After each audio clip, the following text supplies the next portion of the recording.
Thank you, everyone, for joining us today. We're excited to be here and share this time together.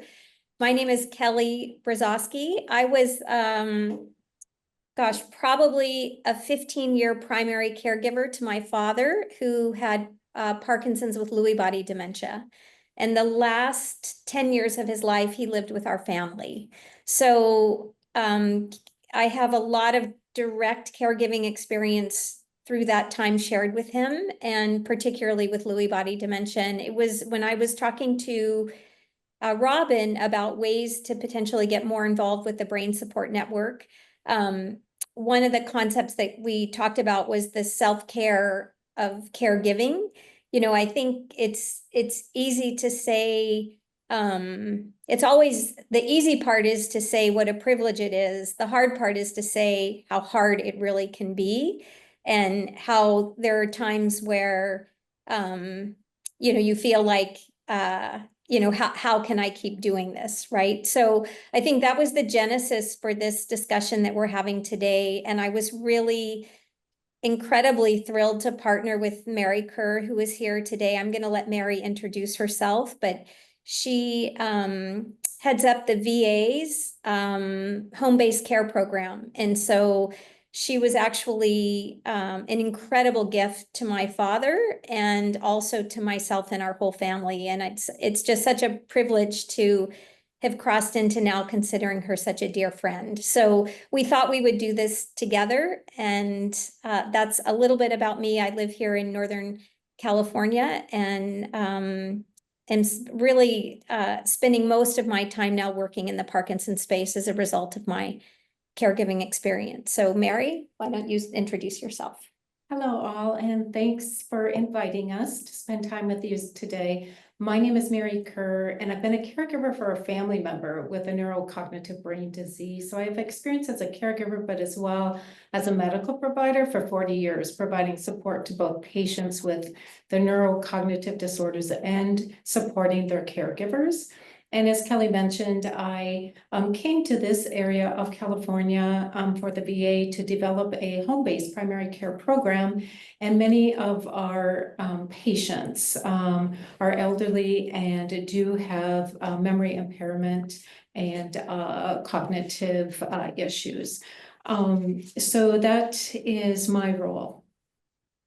And I would say that we've designed this session to this time sharing today in two different areas. One is Mary is going to spend a little bit of time sharing, you know, why learning how to take 5 is important as a caregiver. And then we have we're going to go over 5 different ways to take 5 that encompass a lot of different ways that you could take sort of a 5-minute break in many different ways.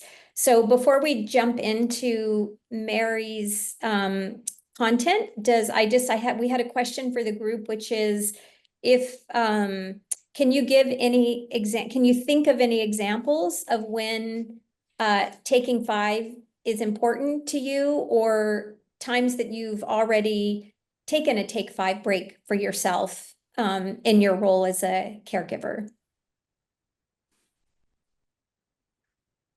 And I don't know, Robin, how you let people share, if someone needs to put a hand up, or if you can just unmute yourself. Yeah, people can unmute themselves and just speak up. Okay. Does anyone have an example they'd like to share before we keep going? This is Cindy. Mm-hmm. And last month, September, I took a trip overseas, and I put my husband in respite for about 2 weeks while I went to Prague and Budapest. Wow. That sounds awesome. I had booked this trip before he was diagnosed, and I contemplated all the way up to June to decide, should I go or shouldn't I go? And dear friends had encouraged me to do so, which would, you know, help me as well as, you know, mentally. And now that I've taken it, I'm glad I did. That's wonderful. That's a great example. Today we're focusing on like 5-minute breaks, but I really commend you for taking the time to prioritize that trip for yourself. That sounds like a really great experience. It's hard to do, right? Right. It's hard to make the choice to be away. We had one situation I can relate to like that where I had a milestone birthday and my family really wanted to take a trip together in the summer. And it was really hard to leave and we had care for my father, but it was really hard to be away. But I was really also grateful and glad that I did it. So I can relate to that example. Anybody else have an example they'd like to share? Yeah, I have one. Stu here is, um, I've been having trouble dealing with getting ready too early for us to leave our abode to go somewhere. So I have a New York Times on my phone, and I get ready maybe 5 or 10 minutes before my wife does, and have a chance to read the paper a little bit while she's getting ready. So. An excellent idea. And that, I think you're going to hear that idea come up when we talk about reading and writing. That's a great example. Thank you for sharing that, Stu. Right. Anybody else before we switch over to Mary?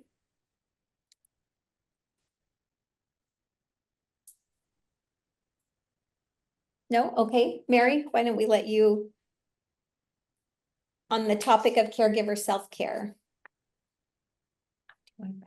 Oh, back up one. Okay. So I want to talk a little bit about caregiver self-care. And have you ever stepped out of your loved one's room and suddenly felt drained? Or your chest feels tight, your heart might be racing, or at other times you might have unexplained waves of exhaustion. Caregivers can absorb the emotions of those they care for, absorbing their anxiety, frustration, or sadness without even realizing it. The phenomenon is called secondhand stress. Even though you are not the one with the illness, being close to their anxiety, sadness, or frustration can affect your emotions and your health and how you show up in the world.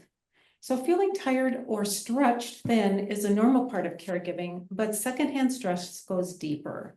If it's left unrecognized, it can take a toll on your physical and mental health and can lead to exhaustion, trouble sleeping, headaches, stomach problems, racing heart, feeling numb or hopeless, fatigue that does not go away, frequent negative thinking, and unexpected emotional outbursts. So finding ways to manage the stress is important by developing a few key skills. The first is fueling your own tank. You cannot drive a car on empty, so think of your energy as a fuel tank. To be most effective, just like a car, you have to fill your tank. So you keep the tank topped off with mini fill-ups, small moments to brighten your day, such as maybe a pet cuddle, a hot shower, a walk, or reading that newspaper. Premium fuel is a deeper recharging activity, such as going out to dinner with a friend, attend a social event, or maybe a movie night. And then you've got your routine maintenance. It's foundational habits, those things to keep you healthy so you can be the caregiver, ensuring you get adequate sleep, an exercise regimen, and nourishing meals. So the key is to be mindful of what fuels you and then make time for it regularly. And then the next slide. Okay. And Building emotional boundaries is important. I think, Mary, just 1 second, the audio, it might be because it's hard for some to hear. So let's turn your audio on and we can turn mine off. That way we don't get the echo.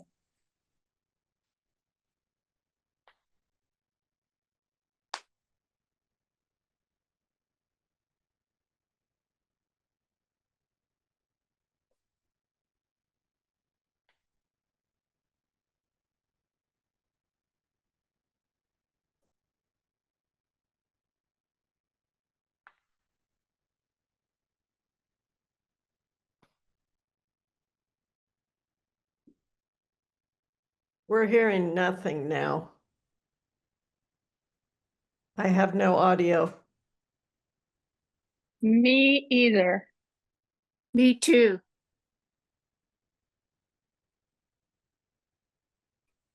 No sound. Mary needs to unmute. Okay, let's try again. Do you hear us now? Yes. Okay, Okay, apologies, perfect. sorry. We hear you, but is you Mary hear talking me? yet? Can you hear me?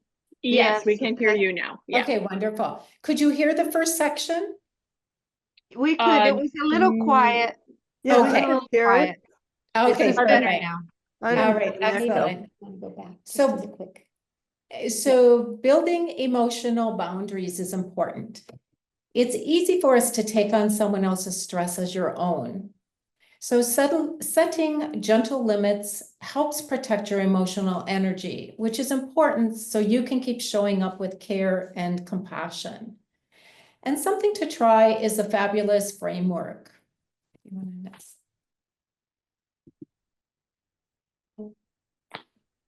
So in Fabulous, F is for flexibility.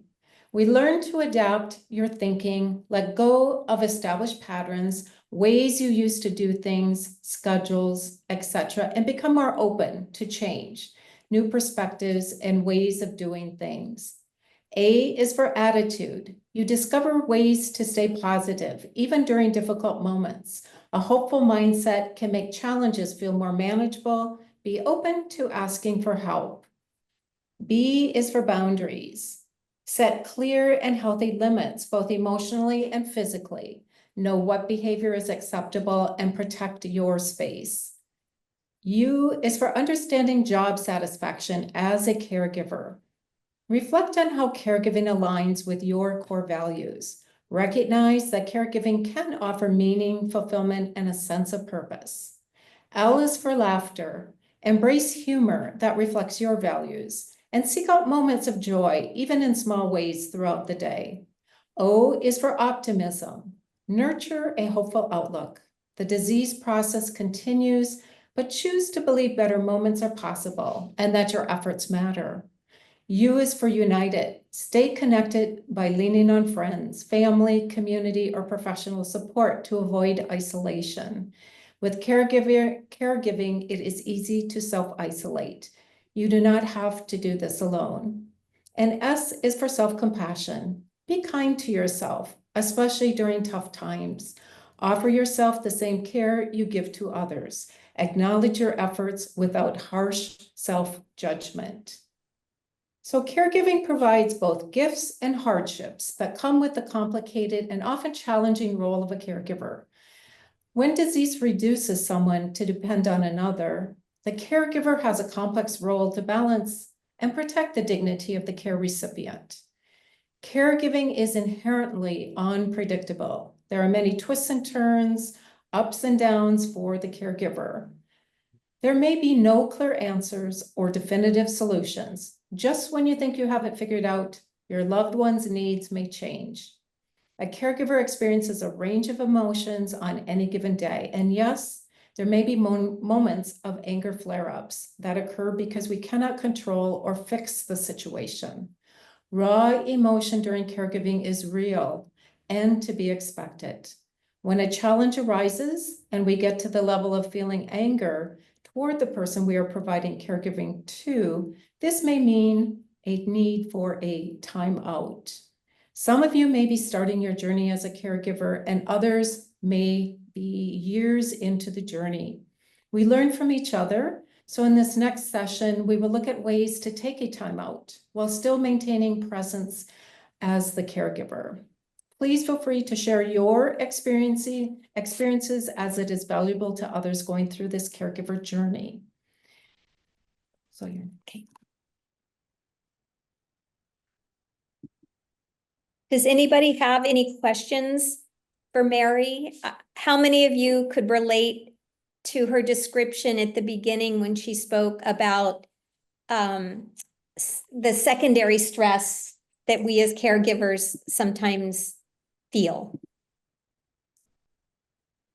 Can anyone raise, I could raise my hand. I felt like, certainly when Mary was describing, do you ever shut, I think what you said, shut the door, you know, when maybe your person is in bed and physically yourself feel stress. I think that's a real, one of the signals that we can use to identify when is taking a take 5 break for ourselves could be useful.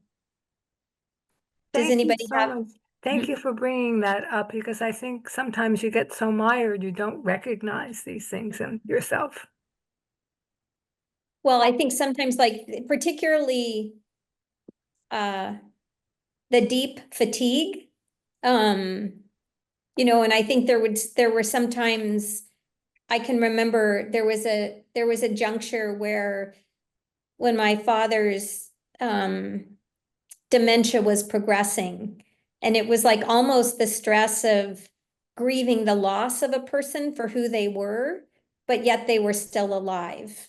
Does that make sense? And that, I just remember that time so poignantly in my life, because it would often hit me after we had put my father to bed, right? And I would find myself just, you know, crying, like unpredictably, unexpectedly at times.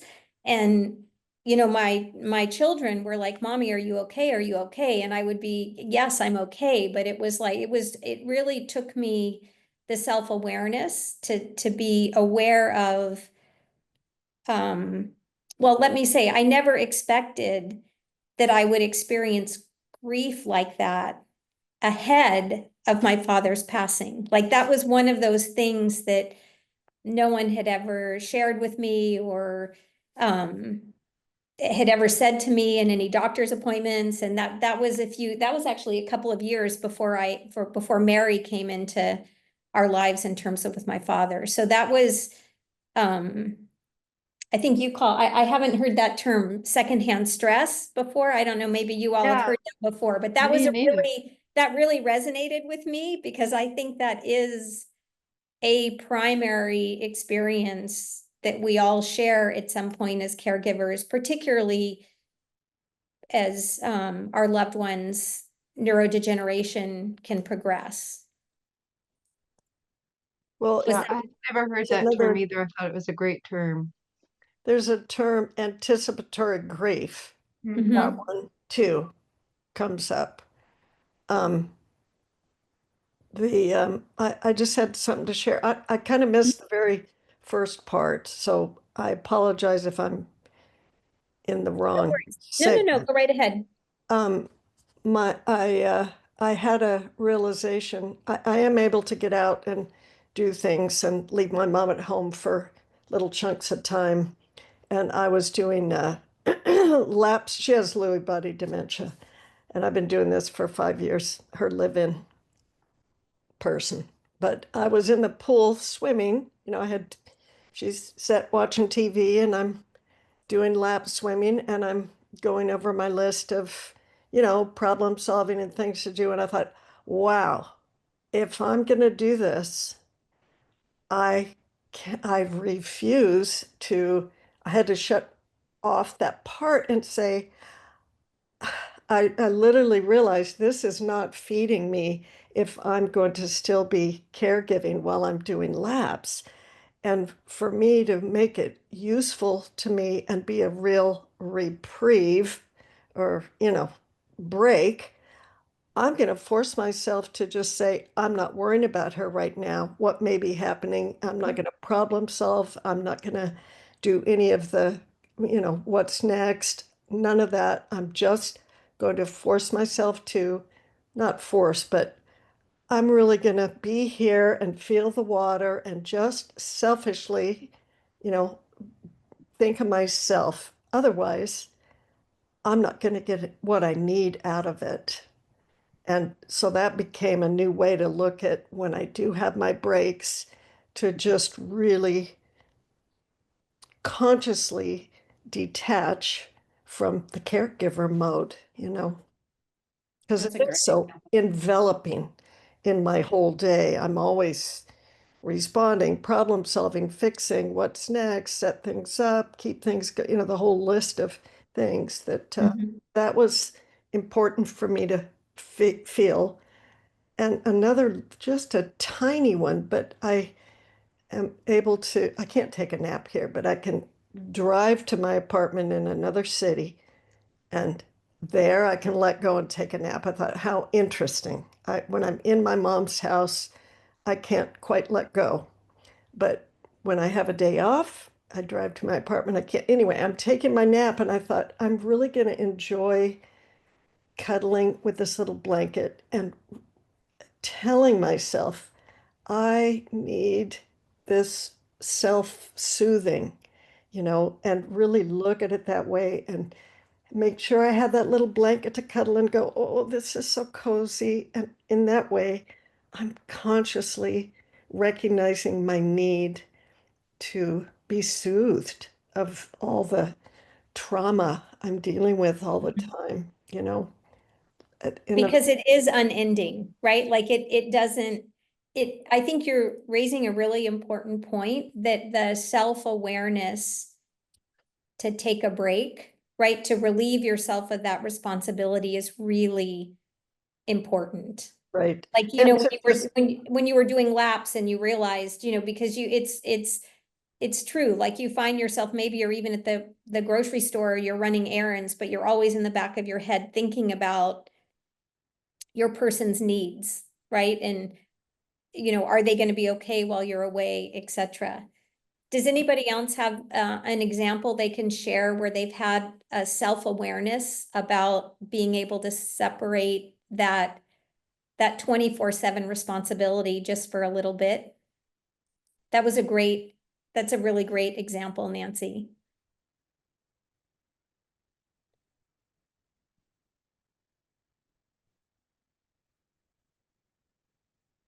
Anybody else? It seems like no. Okay, any questions for Mary before we jump into our 5 different ways to take 5? Oh, I did have one more Great, about okay, it's sure. just the boundaries thing. It, that word is thrown around so much, and I've heard it and thought, oh, this is about drawing a line in the sand or telling people, here's where, I don't know, it just seemed my vibe of it was setting a limit or a fence or a wall. I just thought, I didn't quite get it, but I had a situation where I see it in a different light, and it was my brother had some new needs because he went through a surgery and kind of scary stuff. He's going to be okay, but I made time to reach out to him extra, beyond my life, taking care of mom, and gave him a lot of extra time to encourage him going into the surgery and then talking to him after, and sort of taking time in the evenings where I usually wouldn't, but that's when he's available. So I added him in a little bit to, I'm glad I did, to encourage him and support him and all that. But during this process, I realized, okay, my bandwidth is here with mom, beyond beyond where my hands can reach. And I realized it was getting a little too much for me to be that support system regularly for my brother, you know. So I decided I can't do mom and be Bill's support system regularly. So I'll just back off a little bit. I just won't call him as much. He won't notice. No big deal. He's got family and other people. So when I did that, I thought, wow, that was me not setting up a line in the sand, but to me that was boundary setting. And what it meant for me was not, retreating from taking action in order to keep my sanity, because I didn't have enough extra room to add that in. So I just put that as another way to look at boundaries, withdrawing, An excellent example. and choosing to make my needs ahead of his. That was the other way I looked at it. Oh, it's prioritizing. If you choose, I'm going to take care of myself first. Well, me and mom. And if I have extra room, I can help him too. But if I don't, I'm going to choose me first, prioritize me over the needs of others. That's a boundary too. You often hear putting the oxygen mask on yourself first, right? Before we can't be available to those we love if our tank, to use Mary's example, if our tank is empty, right? If we're out of gas on the side of the road somewhere, we're not going to be useful to our loved ones. Karen, I see you have your hand up. Yes, what I wanted to share was that for me to really get a mental break from my husband, it's when my mind is really engaged. Because, for instance, if I go shopping, or if I go walking, go get coffee, or meet a friend for lunch, I'm constantly thinking of my husband, and I just can't get away from him. However, if I go dancing, or if I go to the gym for a workout, my mind is so occupied with my workout, with my dancing.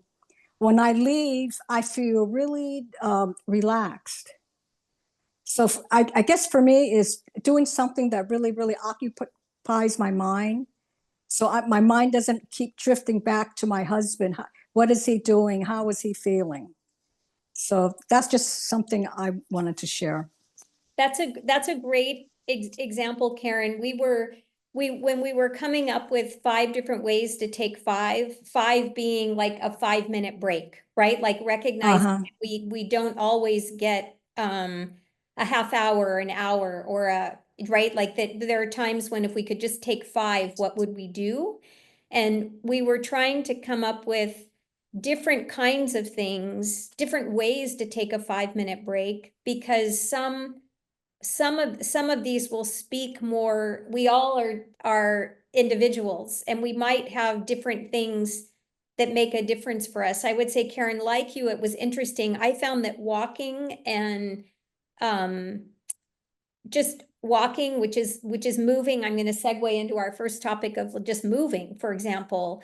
It was different, the focus required in doing something like a strength training class, right? Or like you're describing dancing, where the focus requires your full mind to engage in a different activity, is almost the key, right? Or to being able to let go of the 24/7-ness of the attention of that person. Nancy, it's a little bit like you saying when you were in the swimming pool, how you were able to separate, right? You were able to swim, right, with the focus of the pool and the water and your strokes, or the dancing.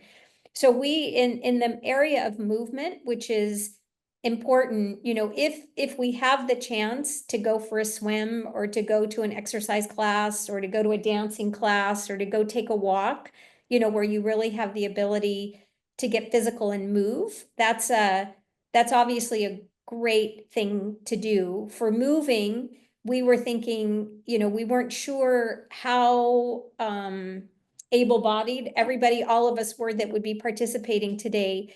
So the example that we came up with to talk about just a 5-minute moving exercise was just running through an exercise that Mary will lead us through, and that I'll try and demonstrate. Yeah. Does that? And part of it is when you're with your loved one and all of a sudden you're at that breaking point. It's about stepping away. You're still present. You need to be for safety for your loved one. However, it's you taking a break to check out for 5 minutes, and then you can return again. So some ways right there. Do you have the So I think computer? you'll need to, the audio is with my computer, so you'll need to stay close to be able to okay.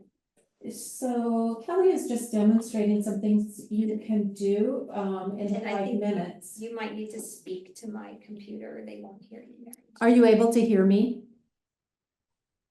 A That's little bit. We don't see you anymore. Yep.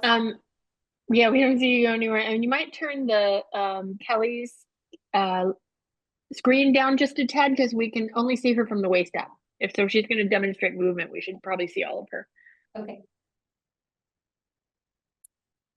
Okay, and so it's very simple. So she's just gonna start from the bottom and move up, and she's going to do ankle rolls with the right. And then she goes the other direction and with the left. Yeah, feel free to do it with Kelly. And then she's gonna move up to the hips to do a hip roll. And I think if you're able to do this, to have the feeling, it would be useful if you'd like to participate. You're welcome to go on or off video, but it's Right. really important to get your whole pelvis around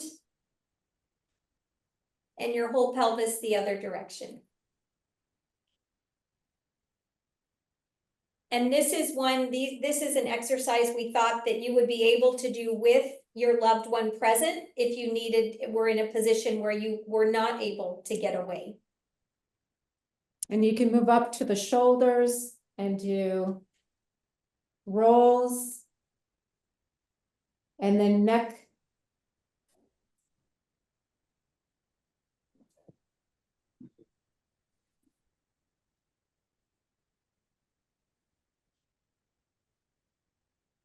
And then reaching up. And this can be done just sitting as well, depending upon people's abilities.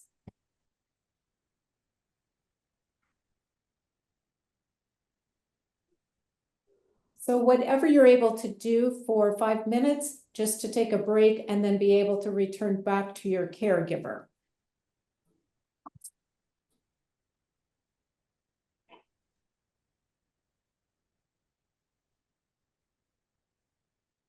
How many of you participate in regular stretching or movement exercises on a daily basis? Nancy, any other hands? A few of you. Oh, yep, Libby? What kind of exercises do you do, Libby? Karen? Looks like several of you. I do stretching exercise.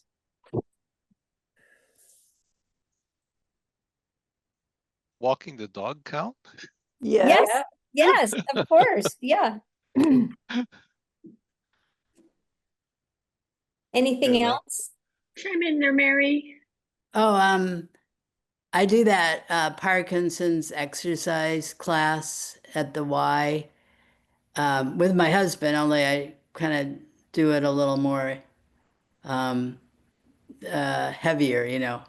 So he gets exercise, and then I get exercise too. Great. Wonderful. In the moving area, what's important is that I'm gonna adopt your term secondhand stress. That was a really good one, Mary. I think when we're caregiving, we pick up a lot of that secondhand stress, and it's easy for us to hold tension and by osmosis to be holding that stress in our bodies. So even things like doing the hip roll, where you're taking your hips in a big circle left and right, you'll often feel, or leaning from side to side, rolling your shoulders, all of those things also, I think, can give you self-awareness about related to the tension that you may be feeling in your body at the moment. And if you have the ability to do some of that to relieve some of that tension. Mary? Oh, could you just go over the sequence again? It was ankle. Ankles. So this is this is like circles think about circles to the sky. It's your ankles, your hips, and you're making circles the whole way up your body. Your ankle, your hips, your shoulders, your neck, and then you're doing just reaching to the sky. Oh, okay. Mm-hmm. Thank you. Mm-hmm.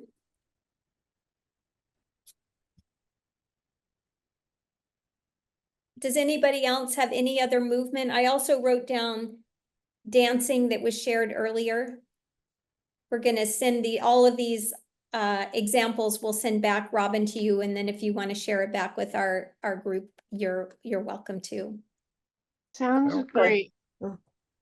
One that I do is the shoulder shrugs. Bring the shoulders up and then release them down. I've read a study somewhere that helps to drop your blood pressure. So I'm not sure that's true or not, but it feels good. Mhm. Restore also a lot do more biking. strength in those muscles up there. Mhm. Yeah, bicycling is good. Yeah, I do bicycling and just try to get the heart rate up. Uh, Mhm. I do, yeah, I do cardio things and Pilates. I'm like the super performer, 6 days a week. But so it's either lap swimming, bicycle riding, or I can walk around the community so it's either a half hour, or an hour and a half if I go to the gym. And I get to do the steam room if I do the lap swimming. That's a real bonus. And in all of my cardio things, I include a meditation practice where I just count to 25 in breath out, breath 3 times. That's a 15-minute meditation while I'm walking, while I'm in the steam room, or while I'm riding my bike. So I found a way to include meditation in this way of meditating, breathing meditation. Mhm. And then, I discovered it's a way to move the fluids in your lymphatic system around your body, and it's this series of kind of arm swings. Mhm. That I just do that every day just to kind of get loosened up. It takes a little more than, well, it might only take 5 minutes, but Mhm. there's 3 moves. Do you want me to show you? Sure. Okay, all right. Let's see. Okay, I will try to. Ugh. Okay, let's see if I can get far enough back. Maybe. Okay, well, I don't know if I can. We can see you. That's great. Okay, so the first one is just your feet are hip width apart, and you just swing your arms down while you bend and up, down, up. You do that. It's kind of a lot of them, so you start to get tired at the end, but it's just swing down, swing up, 1 and 2. You do that 30 times. Ooh.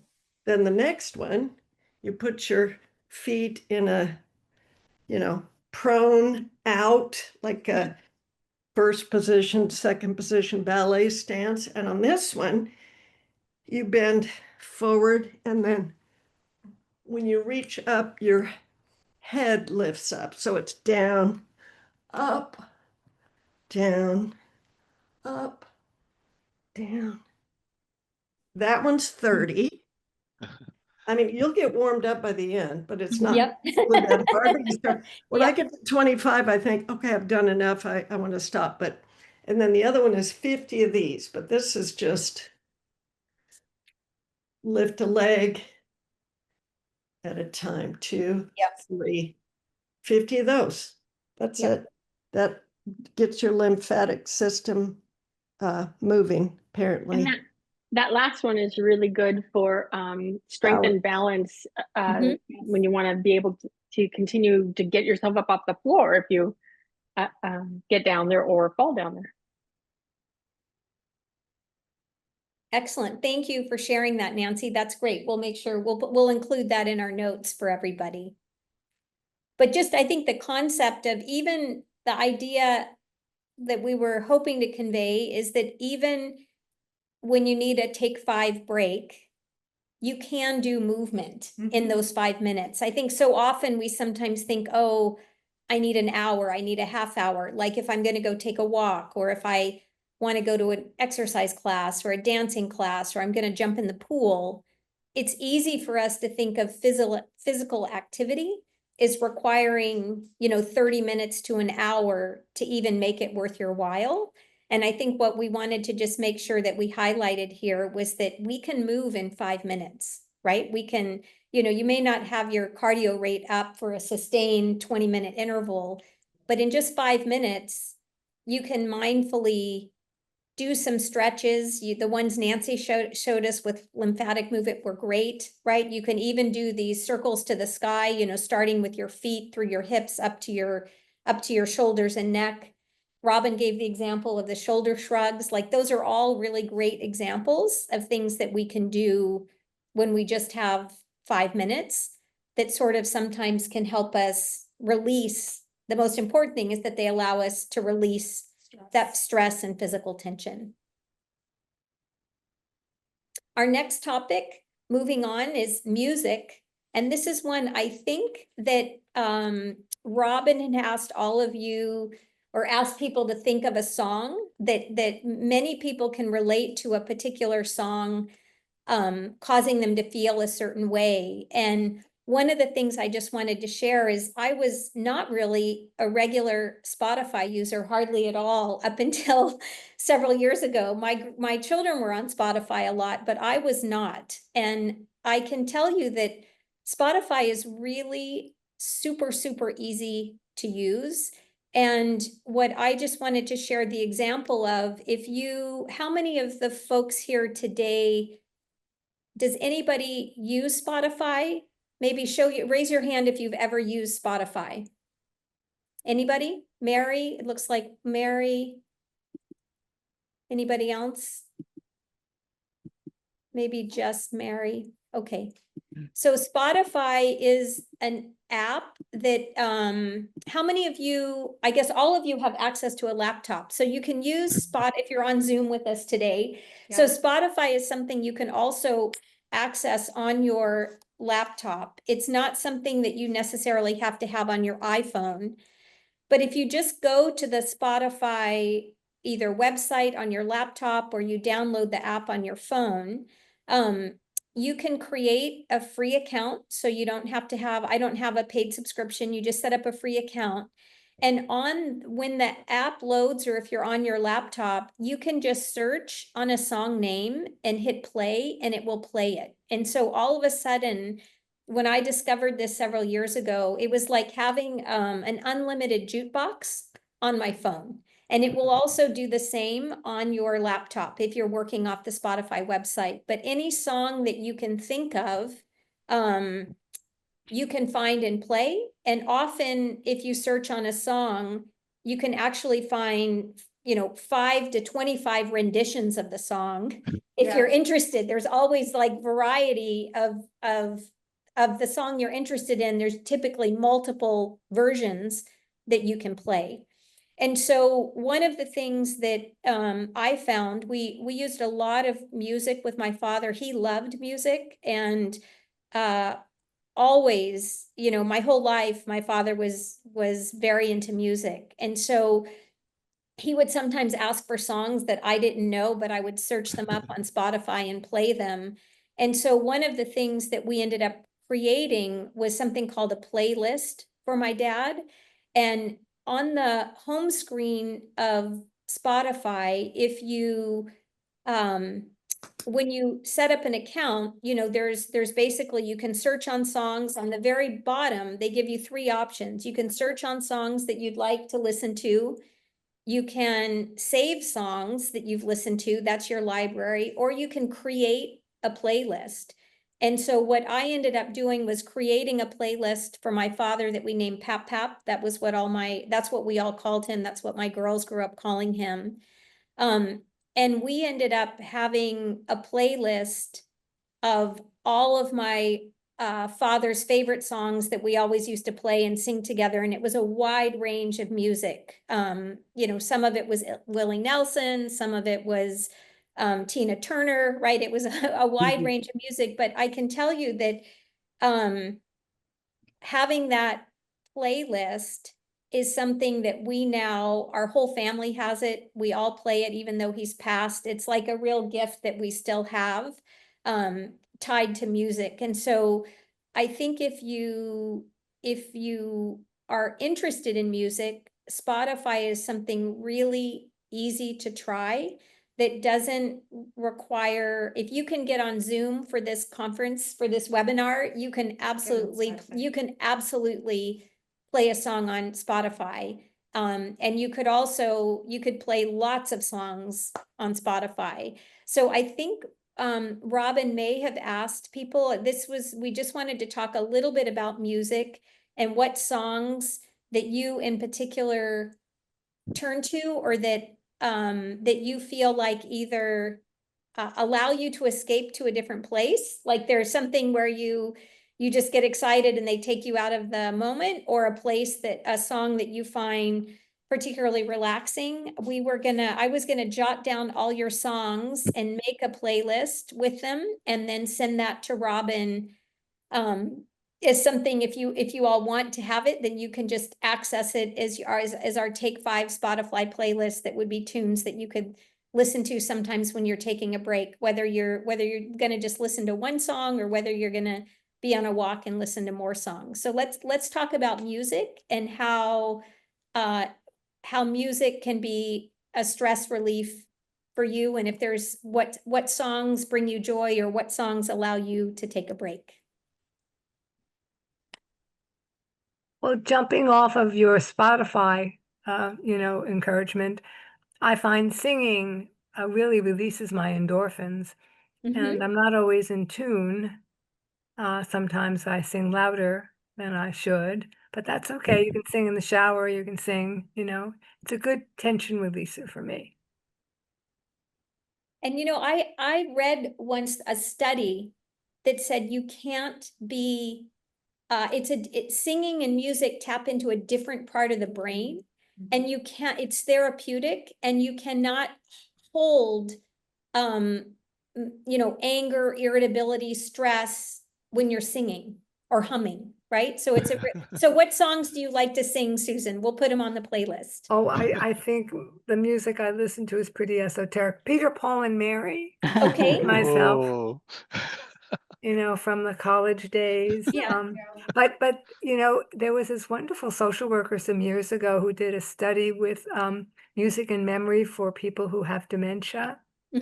And he showed some incredibly heart-rending videos of people who were sort of collapsed within themselves, and then they put on a song that might have been part of this person's growing up years, and all of a sudden, like a flower being watered, you saw this person coming back to life. It was really quite compelling. But when my father, near the very end, could not speak, he could sing. Oh my God. When we put on, when we had a Mary had arranged for a music therapist, someone came and played guitar and sang with my dad, or once a week. It was amazing to see talk about the brain in action. When we would talk about different songs or ask about like who wrote this song, my dad knew who wrote the song, like about what year it was written, things that you would have never in a million, I mean, like it totally made me a believer in everything that's written about music in the brain, and how it's a different language area within our brain. yeah, Oliver Sacks has written extensively about music and the brain. He's a fun person to read. Thank you. Yeah, it was really, it's so Peter, Paul, and Mary. How about some other musicians or songs that people like? I haven't really listened to the whole thing, but I think of this a lot, and I love the music. So I'd like you to put it on that playlist. Sure. Roll with it. You got Roll to roll with it, baby. Ba, ba, ba, because that's what I tell myself that I need to, I feel successful. And I tell my mom kind of the same thing, but I don't tell her that. I tell her, write it out, that it'll get better, whatever. But for me, if I can roll with it and not get stuck on different issues, I feel like I'm doing a better job if I can roll with it. And I love that song. And this was so sweet. You know, my mom's got the soft voice thing because of the Lewy body dementia. And I've said, okay, look, she used to sing.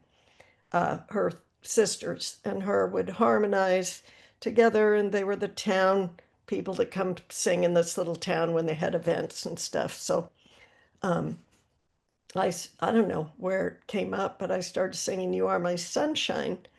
And she immediately joins in and is harmonizing with me.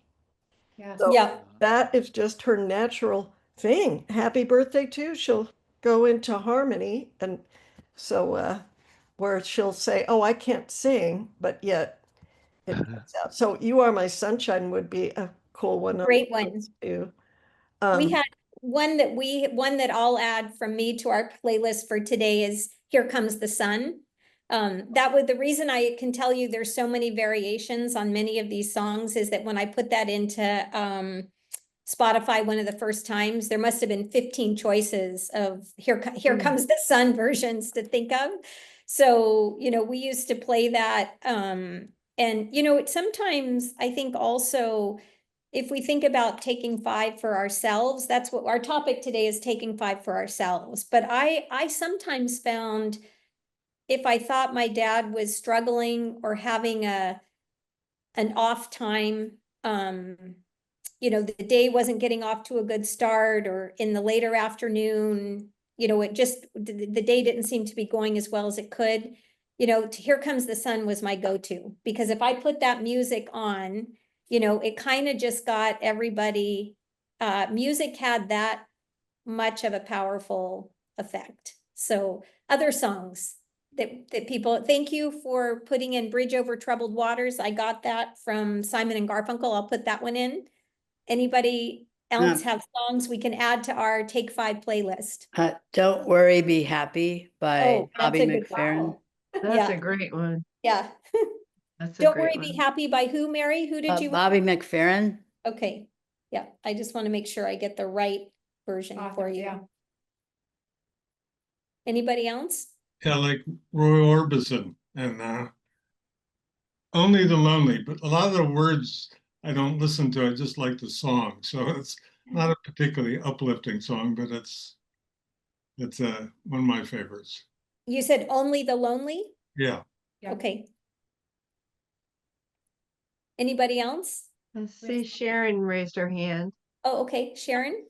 That's and I do it with hand movements. So it's Loosen by Ali Halpert, ALYHALPERT. And it's kind of a prayer, and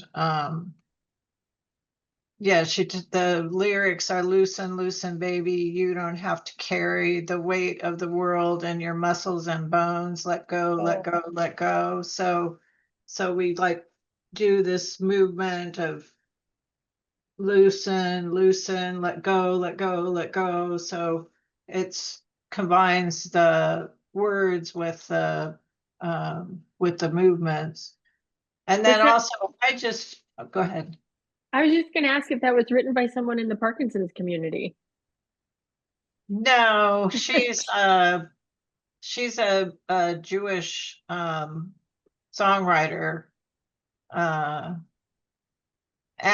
the other thing I was going to say was I use iHeartRadio, and so that because I have a hard time. I mean, I remember all the songs from when I was back in the 60s, but you know, like now I don't know. I know I hear a song and I like it, but I don't know I don't pay attention to who it is that's singing it.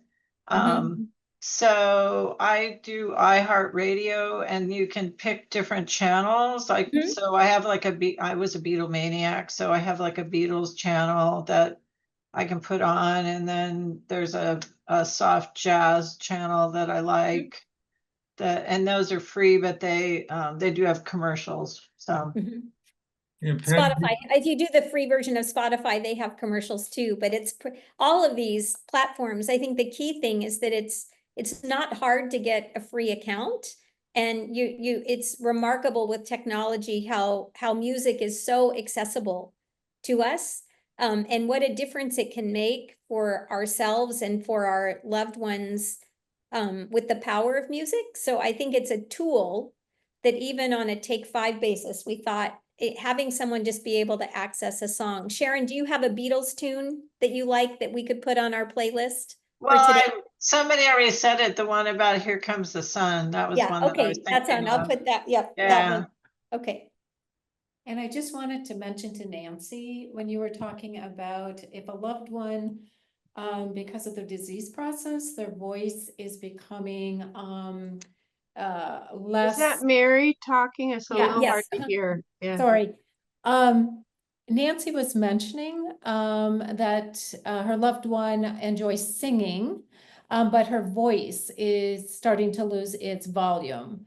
What we do for our patients in that case, we actually provide them a microphone. It's similar, you put it in the ear and to the mouth, and it's similar to what, a singing artist use, but it projects their voice and they still can continue to sing. So there are some options for those that are starting to lose the volume. Thank you. Thank I you. had two songs. I don't know who the composer or authors are. Okay. Walking on Sunshine Okay. is one I like, and The Ceiling Can't Hold Us. We have that Grayton Casino in Roanoke Park who grabbed that song for their commercial. So The Ceiling Okay. Can't Hold Us. That's one association I have with that one. Those are great options. And did you see Libby put Peggy Sue in the chat? Oh, Peggy Sue, yes. Okay. There's a beautiful rendition of Somewhere Over the Rainbow, and it's by Eva Cassidy. Oh, that is amazing. Have you Yeah, heard it? yeah, yes. I Okay, actually, yep, the Eva Cassidy version is beautiful. And there's also one by a Hawaiian. oh, I'm I've heard that like- one too. It's also beautiful. I'll put both of Yes. them on there. So I think we might have close to 15 songs. So Oh. what I will say about this, I will create a Take 5 BSN Brain Support Network playlist that has all these contributions. And Robin, I will make sure that you get it. Once you create a playlist, it's very easy to share a playlist.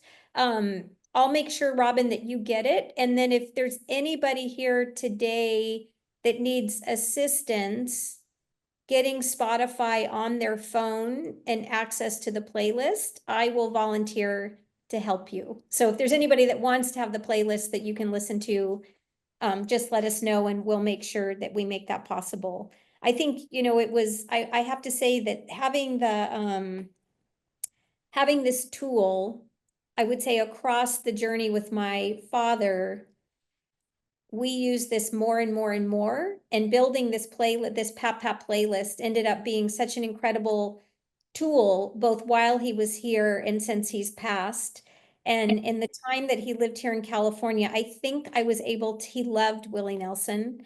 And I think I was able to get him to see Willie Nelson live 3 times in the nearly 10 years he lived with us here in California.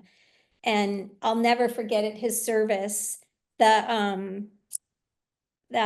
held it in an Episcopal church, and he said, Kelly, I don't think I've ever had Willie Nelson play as part of a formal service, but we're going to do it. And so it was really a beautiful thing that part of this playlist even made it into my father's celebration, and is something that I know everybody in our family and his close friends have loved having this. So we'll create one. Hopefully this will create some memories for this group. And when you need to take a break, or if you want to try a tune with your loved one, it'll be something that you can use beyond today. Any other comments on music or the role of music before we go to our next Take 5 opportunity? I wonder if I should change mine, that Eva Cassidy, for all you happy, all you have to do is da da da, and you da da Oh. da da da da. What is If you're happy and you know it, clap your hands. Are you thinking about? No, it's No, a no, okay. it's a popular song. Da da da da da. All you have to do is clap. Da bum ba da da da da da. If you're happy, da da da da da da. Bum. Okay, nobody else. I think that might be, It's is it Pharrell? It's. yes. That's Pharrell. Yeah, I know. I think I know exactly what you're talking about. Yeah. If you're da da yeah. yes. The Pharrell happy song. Yeah. Yes. We'll keep Eva Cassidy too. It's nice to have a real mix. So that's great. Does that sound good? Yeah. Okay. I have one that helps me, but I don't want it on the list because Oh. but it's because I write music, and so this is one that I came up with that helps me because I was feeling stuck in my head and like, oh, how do I get all this stuff out of my head? And I'm doing my walk and I'm stuck, and I came up with I'm not stuck, waves go up and down. When they swirl round and around, never to be bounded. And it's got verses about life is tough and the currents are rough and emotions too. You got to let them through. Anyway, but when I feel that stuck, I immediately go to that and say, I'm not stuck. Waves go up and down. I'm not stuck. So I stopped having that feeling of being stuck because I could just go there. And Wonderful. another one was, I'm thinking, oh, it's windy. I can't ride my bike. I hate the wind. I hate it when it's this windy. I thought, how ridiculous. And so, I mean, getting mad. So my other song was, well, you can't get mad at the wind. It won't change a thing. You can't get mad at the wind. It'll blow when it blows. Try as you might to change life's flow. It won't do, it'll only wear you out, might as well just let that wind blow. So that tells me, don't try to change the flow of this life. And how ridiculous to get mad at the wind or think you can change it. So that's another one that helps me remember I'm just going to wear myself out if I think I can control my mother's Lewy body dementia or, you know, contain it somehow or keep it from getting worse, all that stuff. That's fabulous that you've put words to song. That's actually a really nice transition to our next topic, which is working with words, right? And I think you've put them to music, you've put them in writing and you've put them to music both. And with that and working, we kind of kept this working with words because sometimes working with words can be lots of different things and we might all, some of these we might relate to and some of them we might not. But the concept here was that within the working with words, there might be something that you could relate to. And with that, Mary, do you want to talk to us a little bit about these? Yeah, working with words. There's many ways that you might find that to be therapeutic. It could be reading your favorite book or the newspaper, as was mentioned earlier. You could be doing gratitude journaling, drawing. There's different ways to work with your hands and words. Does anyone have any examples that they would like to share that they find to be therapeutic?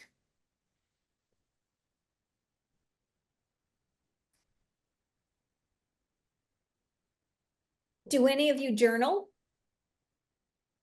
Nancy, did you write those words down for your songs or did Yeah, you? put and them they're on the piano. I put them on to the piano. I wrote them in music and piano, so I'm a composer also. Yes. But and journaling, I just wanted to mention I have had a lot of I write down my dreams.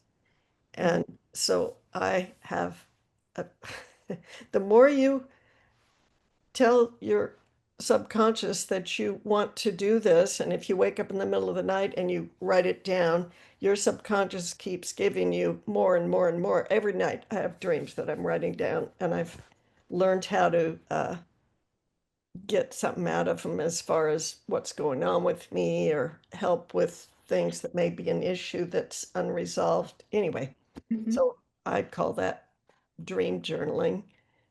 And also just if I have things that I recognize or transformative stuff or like that idea of a boundary, I've, wrote that down. Oh, I see it more this way instead of that way. So it's kind of a that, and I've done the dump list where you just have all this stuff going on and they say just write it all down, a stream of consciousness. I'm pissed about this, and don't edit it or anything. And and then at the end of that one, I thought, well, this didn't do any good. And then when I looked it back over, I realized, yeah, it did do me some good. I did see things in there that I didn't realize I quite felt that way. Mhm. So just getting, because I can get emotionally stuck is one of the things I've dealt with over this time. And so I'm always looking for ways to, find what's stuck, release what's stuck, let go, transform, all of that. So I that's, had heard sort of a combination of what Nancy's saying and journaling was that you lay down and you just can't get the caregiving out of your head, that a good way to let it go so you can get some sleep is to write down what you need to do the next day, write down what you're worried about, just write down everything that you don't need to keep in your head, and you can pick it up again the next morning. And it's much more relaxing.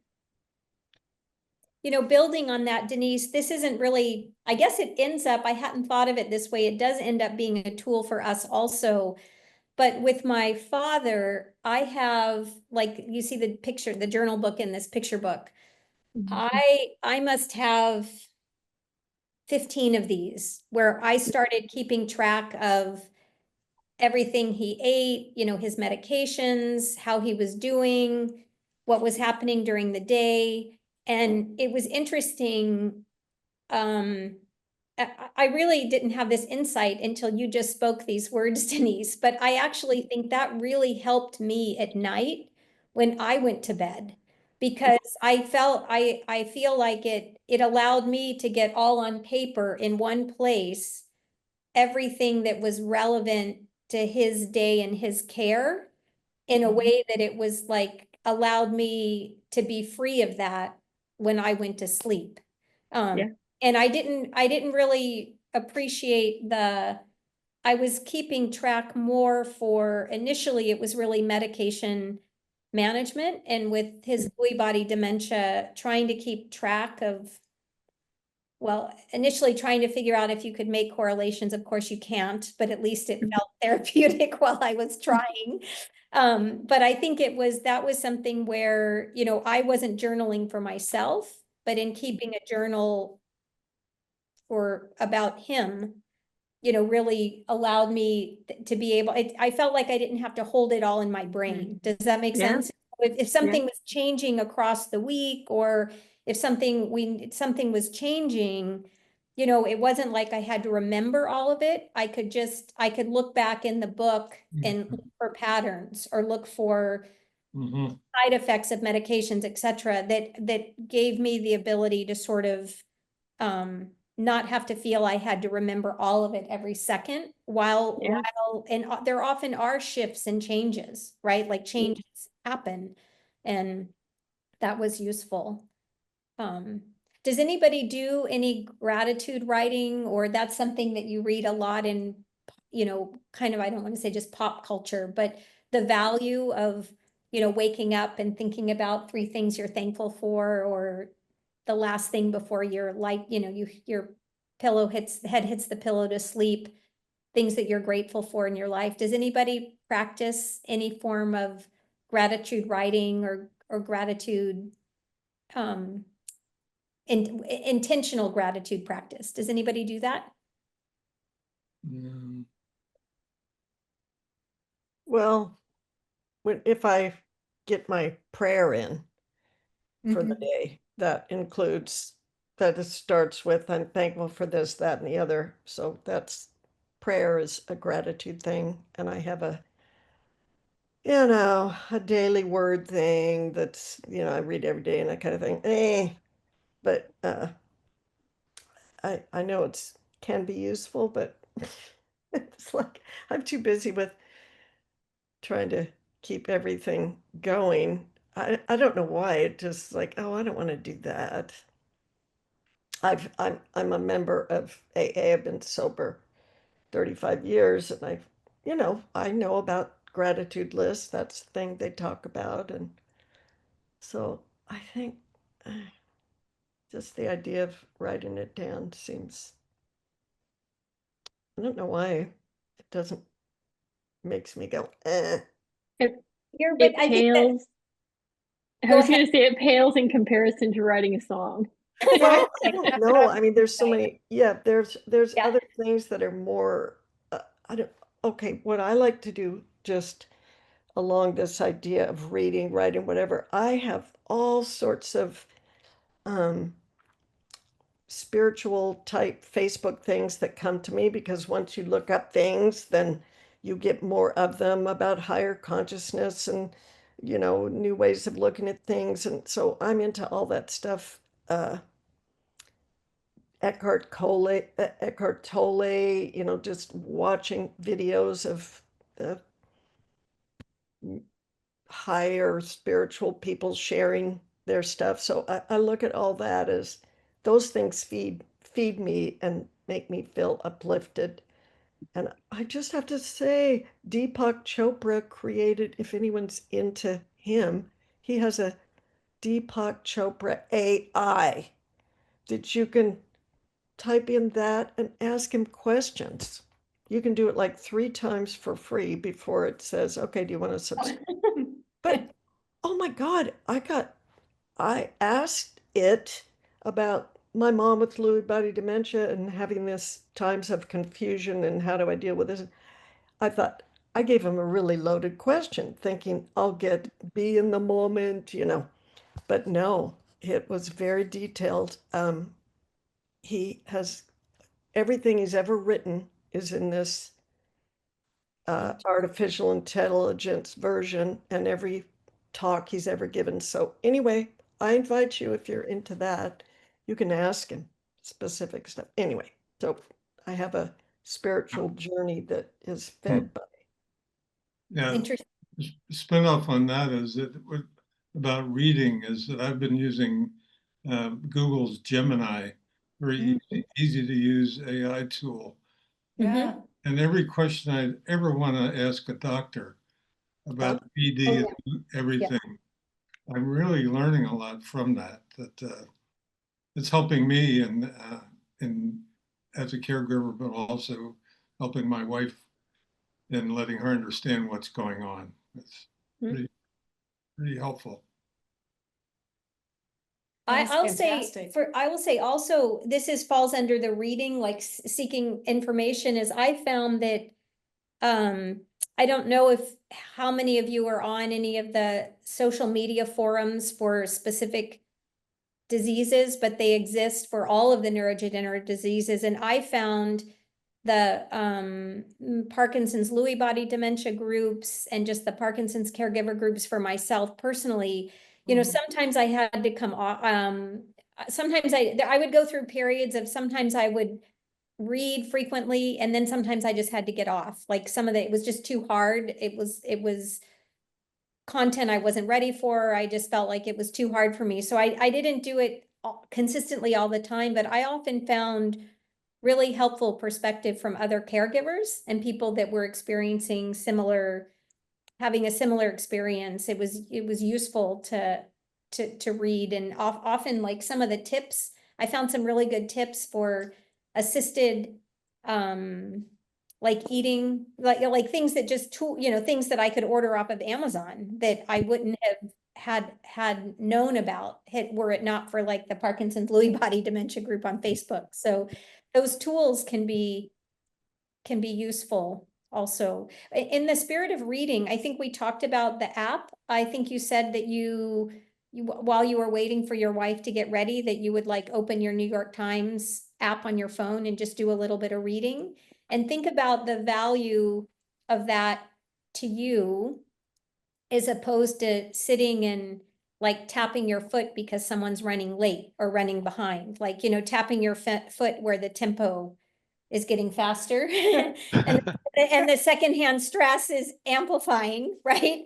And so what a great way, right, to sort of feed yourself and also not amplify the secondhand stress that could come from that situation. So that was a great one that came up at the beginning of our session of our time today. Does anybody else have anything else on this topic before we move to our next one?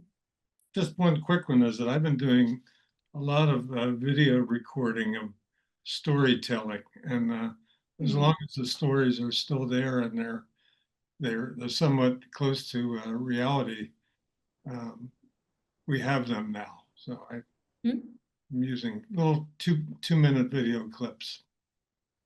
And those are brilliant for you to do and for your family to have.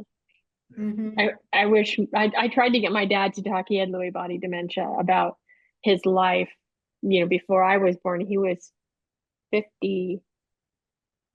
No, he was 45 when I was born. So, you know, half his life was over. And I got a couple stories out of him, but it was so hard for him to talk and to collect his thoughts by that point that, bless you. Keep doing that, Stu. It's a wonderful gift to your children. Really is. That's good. Okay, our next one was breathing. And this is one Mary and I had a little bit of a joke about, because we all breathe, right? And it's not hard to breathe, and sometimes we get frustrated when we're breathing. But how many people here have ever done box breathing? Can you show a hand if anybody's done this before? I'm not sure I know what you mean by box Box breathing. breathing. Yeah. So we're going to talk about this. This is where you breathe in. All of the breath is on a 4 count, and this is one we'll get to do interactively. We'll all get to try it. It looks like a couple of you have your hands up that you've tried it. This is box breathing is interesting because it's a type of breathing that's not just like we are inhaling, holding, breathing out, holding, but it's the repetition of this box breathing that is actually used to reset sort of the vagal nerve, right? So when people are anxious, under stress, having a secondary stress response, for example, the people that really put box breathing on the map are the US Navy SEALs. This is one of the techniques that they train early in the Navy SEAL training for learning how to breathe when you're in a stressful situation. So this is a 4 count breath. I think someone told us that they do meditative breathing and counting to 25 when they're walking. I think, Nancy, that might have been you, but this is one where it's a 4 count breath. And so we thought this is something that we could all do together. So this is a 4 count where you're gonna breathe in to a slow 4 count and hold it, and then breathe out and then hold again for 4 counts. So Mary, maybe I can demonstrate. Do you want to count for me? Yep. And I can do the breathing. So, okay. Ready? Everybody can do it together. We're going to take a deep breath in. 1, 2, 3, 4. Breath and hold. And then breath out through the mouth.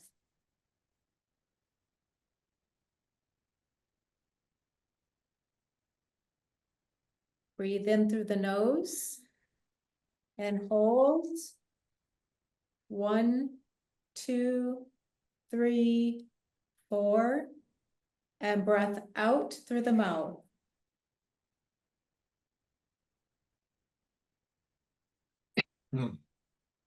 Breath in through the nose. And hold. 1, 2, 3, 4, and breath out through the mouth.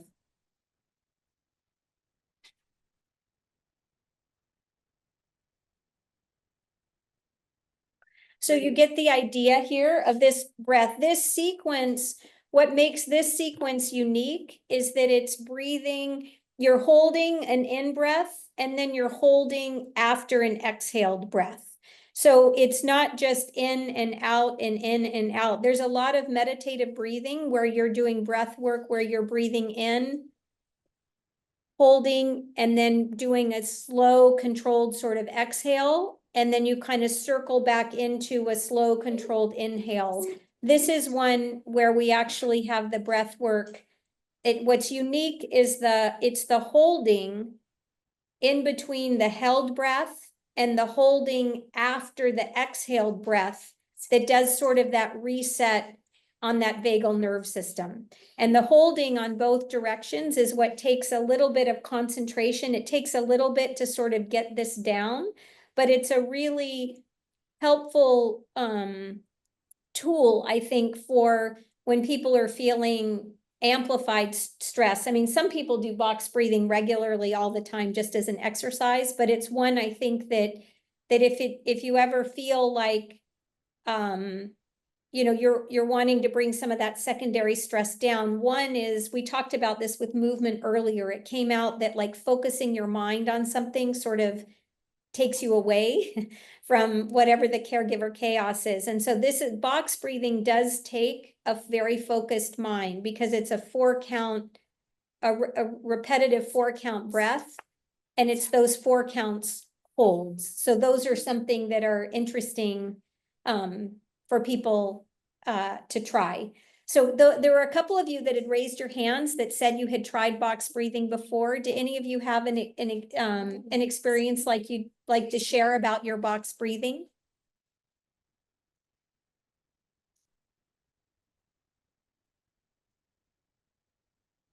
So I just put in the chat because I was at the PANC conference last week, the Parkinson's Association of Northern California, and a nurse demonstrated this, but she called it smell the roses and then blow out the candles.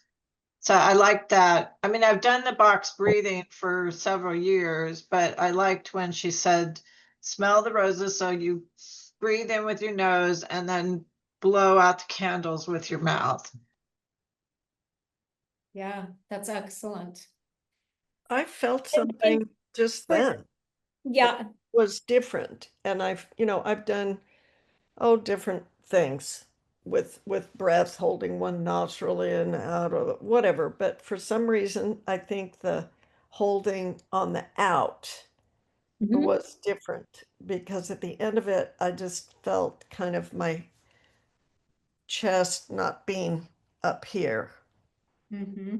I did feel a different kind of relaxation. I was surprised.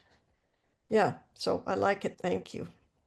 I'm glad it's nice to hear that it was used at a Parkinson's conference, and I like this name, smell the roses, blow out the candles. That's a great visual, to use with it as well. But it's one that, it's interesting. It does have, there's a lot of literature on this type of reading, and I think that it's actually more in the holding patterns, right? That's the holding in is easy because we've all learned to hold our breath. What we haven't learned to do is hold after an exhale. And that's the one where I think that you get some of this reset. Okay, so I think, Robin, we have, it looks like we're getting close on our time. So we had one more we wanted to chat about, and then we were hoping for everybody just to be able to make a quick comment before we close. So let me go Sounds to great. this next, the last one that we had. Can you see? Let's see. We have a mindfulness slide here. Okay, Mary? And mindfulness, everyone has something different they might utilize. It could be meditation, which someone mentioned earlier. It could be prayers, which another individual mentioned, and it can be as simple as daydreaming. I'm wondering if you could share any other mindful tips that you utilize?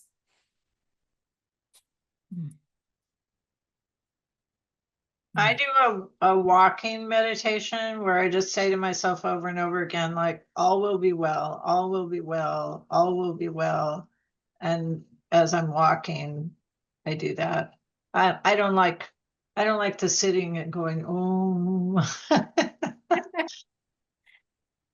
And Mary L., you had something to share?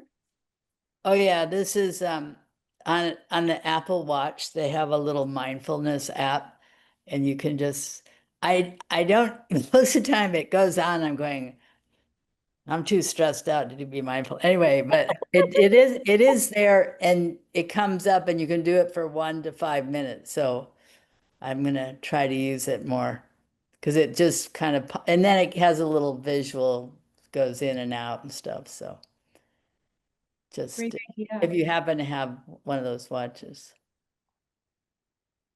I Yeah. found, for me, I think sometimes I have found that mindfulness is tricky when I need a take 5 break, because sometimes the idea of sitting and trying to get mindful for 5 minutes feels impossible when you're at that point of really needing a break. That's where, for example, like music or moving or some of these others might be a little bit easier, but I do think that it's an important, mindfulness can bring us to center, right? And it gives us an opportunity to come to center in different ways. And Robin had even contributed when we were preparing this, that sometimes daydreaming a little bit, right? Like trying to imagine yourself in what place would you, if you could be anywhere in the world, what place would you be in and what would you imagine that would look like, right? Or even just having a walking meditation, all will be well, all will be well. Like getting yourself to a positive place, a place that you can imagine wanting to be. We had I think mindfulness, when we were talking about being cozy with that blanket, and having that cozy blanket and being able to enjoy the self-soothing of a cozy blanket and taking a nap where you actually really can sleep is up there in the mindfulness area, right? It's a practice, a gift to yourself, right? So I think that's another good one. Does anybody else have a practice in this area that they'd like to share? I have one. Is Steve? I tend to stay up too late with all the pressures that's going on in the world, plus helping my wife Kathy. I go to YouTube 10 minutes before I go to sleep and look at some comical video clips. That's one way of getting away from it all for a little bit before I go to sleep. It's a great idea. It works for me. So No, I don't know if this counts, kind of, but people are always asking me when I take my little respite, whatever you want to call it. I have 1 day off a week with a caregiver here, and then a couple of Saturdays a month. But what are you doing for fun? They want to know what I did, and I have come to realize the not doing is what I have that I've recognized that's what I need. It's not, I don't need excitation or, I'm not looking for fun or to be excited. I'm looking to stop and do nothing kind of. And, I have an hour drive to get to my apartment, an hour drive back. And I used to listen to music and then different stuff. And I was working on, anyway, now I realize I just want to be silent and get to have my own space in my brain. And I think that I don't know if that's a form of mindfulness, but just recognizing I don't need to do stuff. I need to stop doing stuff. And, I'd try to fit things in. And then I realized, no, I'm happy to go to my apartment and take a nap. That's all I really want to do. And so that's something I've recognized my needs are to make space for myself and and the other one is to get at, because I'm so in the routine and the mundanity of things over and over and repetition. It's like, what are we going to have for dinner? You know, the same stuff. That for me, joy comes when I get to play it by ear or do something different. You know, that's what takes me away from feeling kind of trapped and isolated, is when I can just change it up a little bit. I mean, something as small as, I'm not sure what we want for dinner, and let's go check and see if they have this there. And I come up with something different out of the blue. It's like, huh, that makes me happy.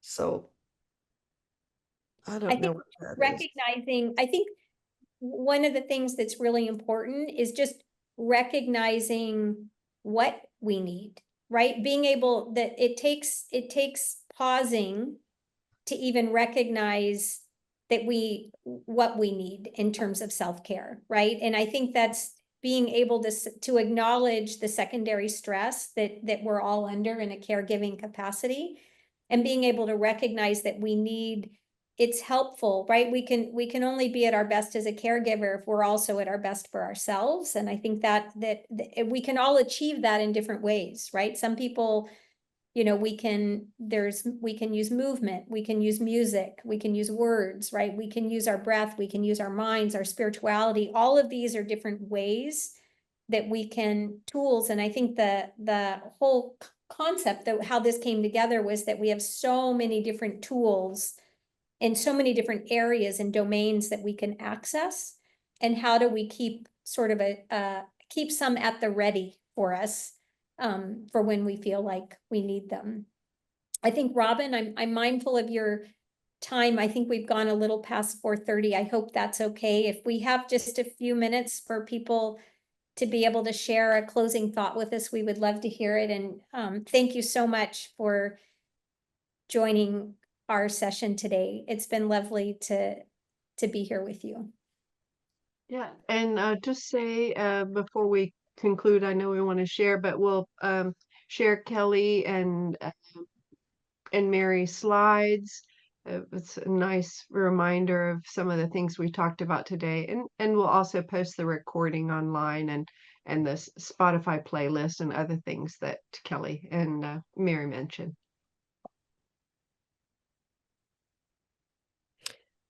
I just wanted to share before we go, when I was caring for my mom, had Alzheimer's, and she lived with us the last 3.5 years of her life. So I took the Savvy Caregiver course that Alzheimer's Association offers. And the instructor, when she got to the self-care portion, recommended that you make a list of things that you enjoy doing, and then break those things into what you can accomplish in 5 or 10 minutes, 10 or 20 minutes, 30 minutes, an hour.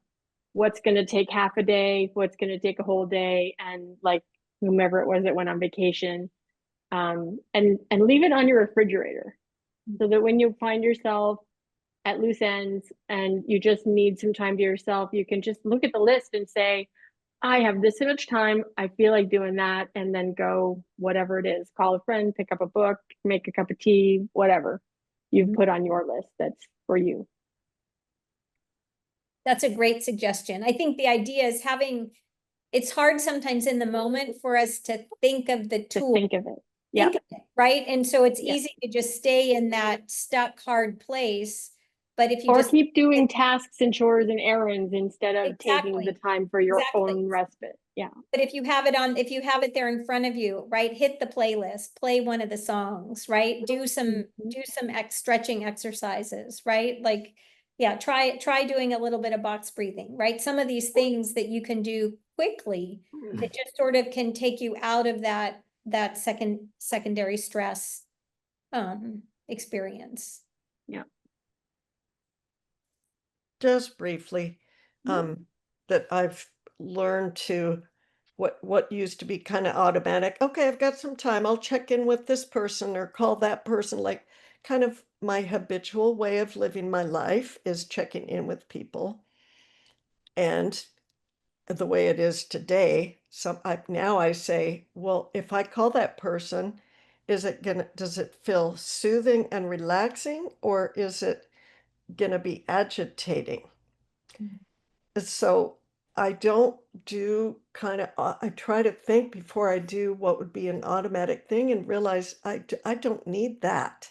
What I need is not doing that. Anyway, if that makes sense, I didn't used to look at it that way, and now I'm able to just decide, is it gonna help me feel better or more calm? Or I guess that's what I always need when I'm needing something. It's gotta be soothing for me and not, I, I don't want to say not energizing because I do the exercise and stuff, but with people, I don't want it to be agitating.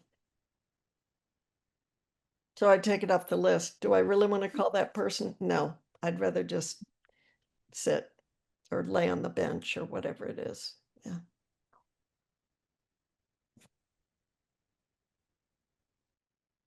Anybody else?